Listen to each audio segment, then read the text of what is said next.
will be performing her Informative. Informative is a public speaking event where the performer researches and writes about a topic of their choosing and creates a visual aid to guide the performance as well. With this piece, Andrea has placed first 5 times and qualified for TOC, National TOC, and Nationals in the summer. Give it up for Andrea Dorantes.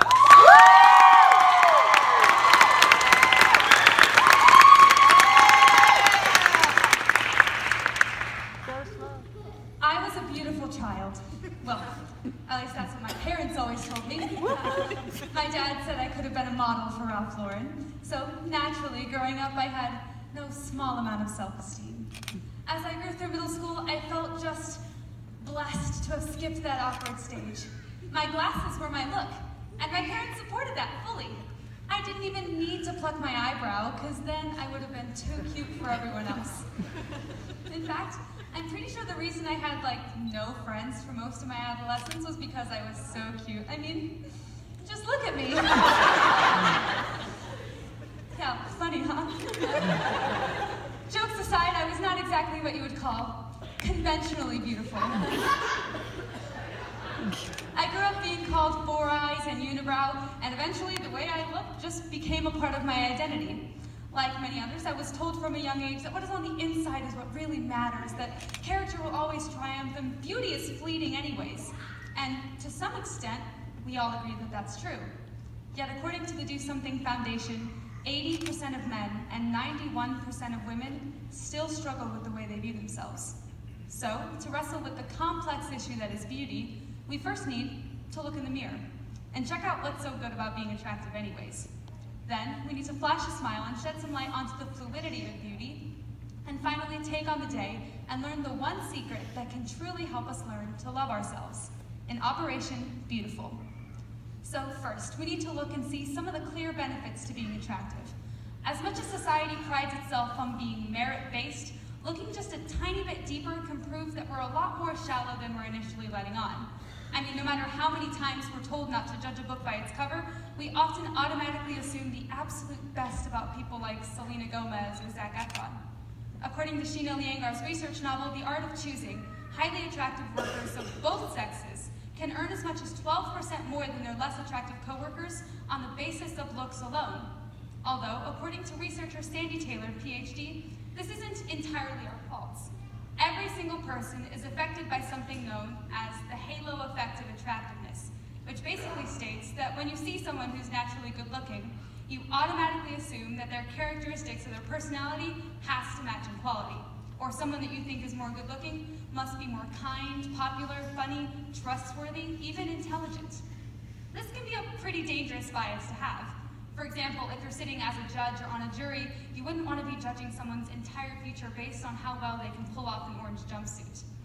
According to a study done by Cornell law professor Justin Gunnell, highly attractive defendants tend to get hit with easier sentences than the less attractive defendants, and less attractive defendants can often get hit with up to 22 months longer in prison. It's expected that the inverse was seen in the case of Jeremy Meeks. In 2012, Jeremy Meeks was arrested and convicted for illegally carrying a firearm and being a member of a gang. But if you flash forward to 2018, he's driving a sports car, living in a mansion, and walking at New York Fashion Week.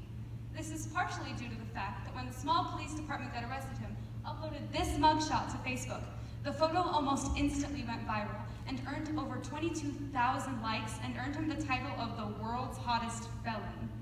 It's expected that if this mugshot hadn't gone viral, he would still be in prison today.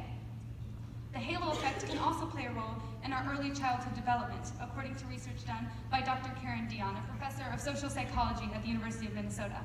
In her research, she gave several parents and teachers of elementary school-age kids the reports of severe classroom disruptions among those age children, and then gave them the yearbook pictures of some of the students responsible and some controls thrown in. In every single case, the adults were really quick to point the finger at the students that they called obvious brats, but even quicker to forgive those that looked more tidy and put together in their yearbook photos.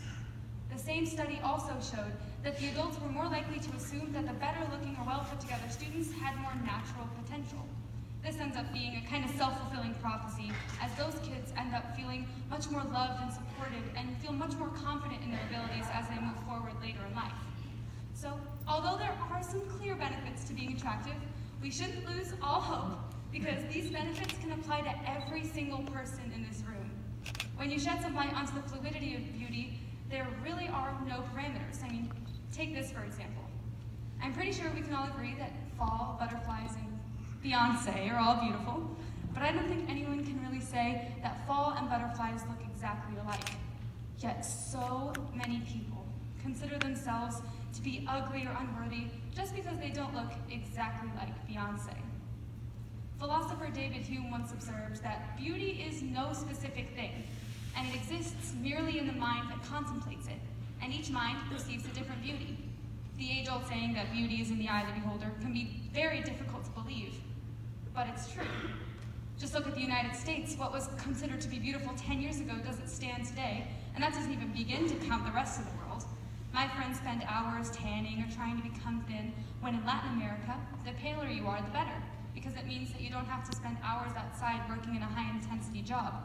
And in Europe, the heavier you are, the better, because it means that you can afford to buy and then eat the more rich food. Photojournalist Esther Honig perfectly exemplifies the inconsistencies in the world standard of beauty with her photojournalism project titled Before and After. In her project, she sent this photo of herself, plain, completely unedited, to 40 Photoshop artists around the world with a seemingly simple request: make me beautiful. The results were 40 completely different women, a sample of which are shown here. Some didn't change much at all, others changed a little bit more, and some changed the entire premise of the photo to begin with. The main point to take away from this is that none of these women look the same, or even as the original woman did. She summed up her findings in her TED Talk titled, "What Does It Mean to Be Beautiful?" by saying that the question is not, what is beauty? The question is, what do you think? This idea that beauty can be whatever you really want it to be is one that has picked up a lot of steam recently in mainstream media, especially by skin and healthcare companies, most notably Dove. One of the campaigns that Dove did is called the Choose Beautiful campaign. In this campaign, they went to several cities around the world and placed signs over public entryways, one labeled average and one labeled beautiful, set up some hidden cameras and chose to watch how many women chose to go through which door. Out of 6,400 women to walk through these doors around the world, 96% chose to go through the door labeled average, and only 4% felt confident enough to go through the door labeled beautiful.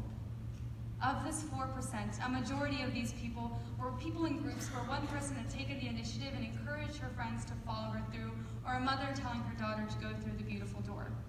When interviewed again, an American participant asked, "Am I choosing based on what I actually believe I look like? Or am I choosing based on whether or not I think other people will agree with my assessment of myself?" This shows us that the only thing that's really holding us back from finding out what's behind that beautiful door is ourselves. So when we go to take on the day, we can see that there only is one secret that can truly help us learn to love ourselves, and that's confidence. When interviewed again, a majority of the Choose Beautiful women said that they regretted their choice after being reassured of their beauty by the producers. Dove has been a company focused on uplifting and encouraging men and women and inspiring a stronger sense of reminding people that it's okay to love yourself on the outside just as much as we're constantly reminded to love ourselves on the inside. Another campaign that Dove did was called the True Beauty Sketches. In this viral YouTube video, they sent several women into a workshop to meet with the forensic sketch artist behind a screen. He would never see their face, but he would create a sketch of them based only on the description that they provided of themselves. Then the first woman would leave, and a second woman would enter to describe the first, a woman she had just met. In this woman's case, and in every other case, the woman describing herself was much harsher on her own appearance than the person describing her from the outside. These feelings of unworthiness or dissatisfaction seeds from living in a comparison-based society. Social media has devolved into a place where you can upload a photo, hoping for as many likes or favorites as you can get, and placing your value in how high that number can get, and not in whether or not you actually like that photo. A woman named Esther Honig and her friends came up with an idea to shift this global mindset back towards the positive, one sticky note at a time, and that's known as Operation Beautiful. The whole idea behind Operation Beautiful is that anyone, you or I, can take a sticky note and leave it in a public place, writing something positive on it, like, "You're a 10 out of 10, and leave it, or statistically, someone who's struggling with the way they view themselves will find it, and hopefully be just a little bit uplifted. What started out as a cute idea among friends has since turned into an international movement focused on inspiring a stronger sense of body positivity among men and women around the world. So maybe I'll never be a model for Ralph Lauren. I mean, look at me, I'm 5'0" and not exactly what you would call editorial. But that doesn't mean I don't consider myself to be beautiful. Beauty is something without a single definition. There's 5 on Merriam-Webster. My boyfriend plays Pokemon at school. And he's still the most attractive guy I know. My best friend is a senior in high school and she still wears braces and she's all over my Instagram feed. And so is my little brother who's had countless reconstructive surgeries on his head. So today, we learned that we can check ourselves out and see that, yeah, there are some clear benefits to being attractive. But then smile because we see that due to the fluidity of beauty, these benefits can apply to every single